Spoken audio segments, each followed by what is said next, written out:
రోజు నుంచి ఈ రోజుగా వేడిగా తింటమే అలవాటు ఏదైనా సరే. Such a dedicated wife sir నిజంగా.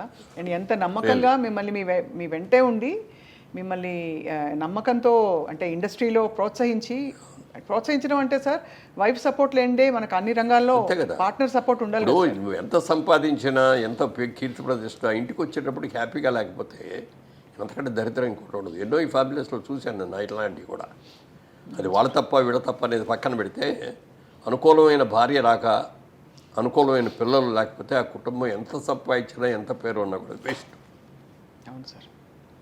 నా అదృష్టం నన్ను దేవుడు పూజ చేయటం మూలంగా కానీ తల్లిదండ్రులు నాకు ఇచ్చిన శిక్షణ మూలంగా కానీ అలాగే నన్ను ఇంట్రడ్యూస్ చేసిన ప్రొడ్యూసర్ మూలంగా కానీ నన్ను దారిలో పెట్టి అభివృద్ధి చేసిన దాసర గారి మూలంగా కానీ ఎవరైనా సరే వీళ్ళందరూ కూడా నాకు ఒక క్రమశిక్షణని బాగా నేర్పారు. ఎలా ఉండాలో నేర్పారు, ఎలా ఉండకూడదో కూడా నేర్పారు. అందుకని నాగేశ్వరరావు గారు అంత ట్రైన్ చెప్పాడు, ట్రై చేద్దామని అని ట్రై చేసా కానీ నాకు అలవాటు కుదరలేదు. అదే అలవాటు వారం 24 రోజులు ట్రై చేశానే కుదరలేదు. మనకు కుదిరేకపోతుంది కానీ వదిలేసాం.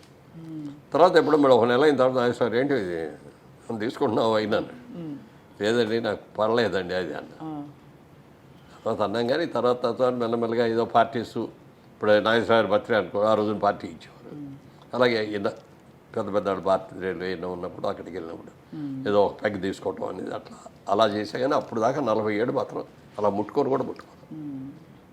చాలా చాలా పెద్ద విషయం, చాలా గొప్ప విషయం సార్. ఎందుకంటే మేము ఇండస్ట్రీ గురించి మామూలుగా వినేది ఇదే బేసిక్గా దట్ ఆ వాతావరణం హాయిగా ఫ్రీగా ఉంటుంది కాబట్టి రూల్స్ లేకుండా ప్రేమలో పడడం ఈజీ, ఎవరినైనా ఇష్టపడడం. అందులో మీ చుట్టూ ఉండేవాళ్ళు అందమైన హీరోయిన్లు అందరూ.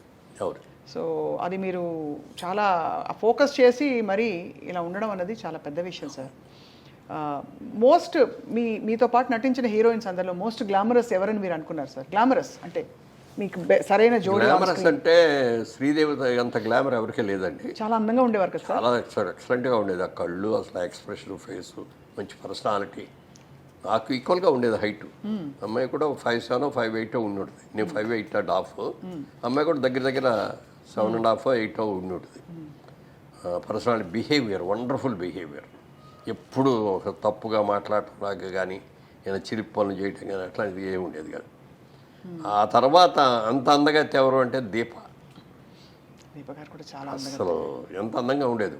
కాకపోతే ఏంటంటే వాళ్ళ అమ్మ ఎప్పుడు పక్కన బ్యాగ్ పెట్టుకొని బ్యాగ్లో అన్ని బిస్కెట్లు, ఈ చీడిదిళ్ళు, బాదం పప్పులు ఇవన్నీ తెచ్చిపెట్టి షార్ట్ చేసి రాగానే పెట్టేస్తా ఉండేది. అంటే ఆ అమ్మాయి బాగా ఎర్లీ ఏజ్లో వచ్చింది. ఏదైనా అంటే ఎవరిని అడిగితే 16 years 3 months బాబు అనేది.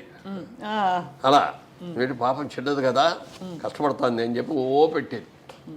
ఆ పెట్టడం మూలంగా కానీ లేకపోతే అమ్మాయికి ఏదో ముందే ఆర్టిస్ట్ చేయాలనే ఆలోచన ఉండి కొంచెం స్టెరాయిడ్స్ ఏదో ఇచ్చి ఇది కూడా చేశారని అంటారు. ఎంతవరకు తెలియదు. దానివల్ల కానీ అమ్మాయికి బాగా బాడీ వచ్చేసింది తర్వాత లేకపోతే చాలా అద్భుతమైన యాక్టర్ అయ్యాడు. జయసుధ గారు ఇట్స్ ఏ ఫ్యామిలీ లేడీ. అదే ఇక అందులో సినిమా యాక్టర్ లాగా ఉండదు. ఆవిడతో నటిస్తా అంటే రియల్ క్యారెక్టర్తో నటిస్తాం అనే ఫీలింగ్ వస్తుంది తప్ప సినిమా యాక్టర్ లాగా ఆవిడ నటించడం కూడా అలాగే చేస్తుంది. ఇప్పుడు మిగిలిన వాళ్ళు కొంతమంది చేసే దాంట్లో ఆర్టిఫిషియాలిటీ ఉంటుంది. అంతవరకే ఉండు, టచ్ అవ్వకూడదు, ముట్టుకోకూడదు అన్న లెవెల్లో ఉంటుంది. అవన్నీ ఉండేవి సార్ ఆంక్షలు. అంటే హీరోయిన్ చెప్పేవారా? అప్పుడు లేదు, అప్పటికి లేదు. కానీ నాగేశ్వరరావు గారు వెంకటరామారావు ఎవరైనా చేసే రోజులు ఉండేవి. జమున గారు అయితే ఎప్పుడు చేతులు ఇక్కడి నుంచి కిందే తప్ప పైకి పుట్టుకొని ఇచ్చేవారు. ఇట్లా ఈ కూడా పట్టుకొని ఇచ్చేవారు. ఓహో, అంత ఇదిగా ఉండేది. అది ఎన్ని లేకపోయినా కూడా ఎంతైనా కొంచెం దూరంగానే ఉండేవారు. ఇట్లా అప్పుడు ఈ ముద్దులు గిద్దులు ఈ గొడవలు ఏమీ లేవు కదా. అవునవునవును. ఎంతవరకు దగ్గర ఉన్నాలో అంతవరకే ఉండేవారు. ఆ క్లోజ్ చేస్తారు. ఈ అమ్మాయి వచ్చేటప్పటికంటే భార్య అంటే భార్యలాగానే ఉండేది. అంత ఇప్పుడు నేను చేసిన సినిమాల్లో కూడా హయ్యెస్ట్ సినిమాలు చేసింది ఆవిడతోటే. మా సినిమా ప్రొడక్షన్లో కూడా ఆవిడ చాలా సినిమాలు చేసింది. Very cooperative artist. అసలు మామూలుగా హీరోయిన్ లాగా గిద్దుకోటాలు ఉండవు. సింపుల్గా మేకప్ వేసుకొని వచ్చేస్తుంది. ఇది మధ్యతరగతి కుటుంబం క్యారెక్టర్ అంటే దానికి తగ్గట్టే హెయిర్ డ్రెస్ దానికి ఏముంటుంది. పెద్ద హెయిర్ డ్రెస్లు కూడా చేసుకునేది కాదు.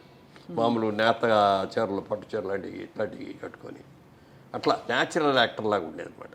సో అలా మరి జయచిత్ర గారితో ఆ రూమర్ వచ్చిన తర్వాత మీరు మీరిద్దరూ మాట్లాడుకోవడం జరిగిందా సార్? అయ్యో ఇలా వచ్చేసింది, ఎలా క్లియర్ చేద్దామని. కోర్టుకి వెళ్ళినట్టున్నారు కదా మేడం? నేనే ఆవిడ మీరు వెళ్ళారు, ఓకే. నేనే వెళ్ళాను.